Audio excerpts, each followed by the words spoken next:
At St. Paul's Episcopal Church in Ventura, California, the youth program has a long history of taking its high school students on the road.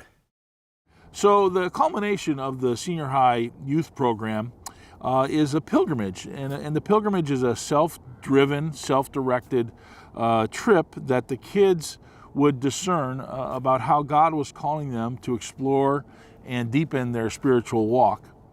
In the fall of 2013, the St. Paul's Youth Program was approached by Father Doug, who offered to lead them on a pilgrimage to Ghana, West Africa, that following summer.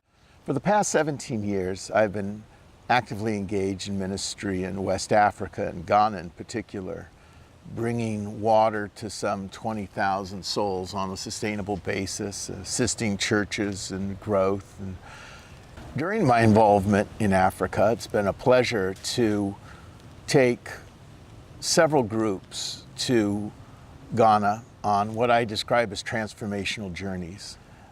These groups have involved church groups, they've involved family, friends, and I felt that going to Africa would be a once-in-a-lifetime experience because I knew I could introduce them to the joy, the hope, and the tragedy that reflects the African continent. I was excited on the opportunity just because Africa is kind of one of those places that's not a common travel destination, and it's a place that probably not a lot of people get to see. I was really excited about going to Africa because it was something that no other groups had done before. I just remember feeling really excited, and I just wanted to join in super badly. In June of 2014, the pilgrims left on their journey to Ghana, arriving in the capital city of Accra. During our pilgrimage, we of course visited Cape Coast and Accra, the capital.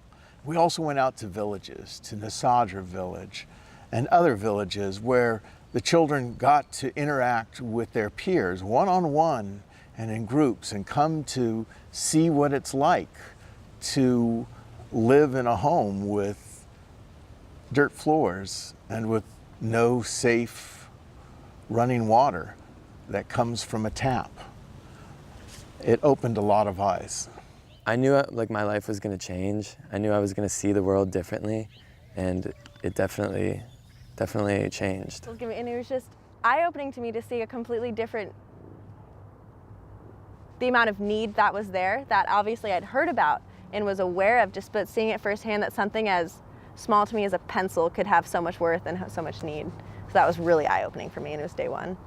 I wanted to provide exposure and leave room for the Holy Spirit to move in their lives. And oh my goodness, did the Spirit move in all of our lives.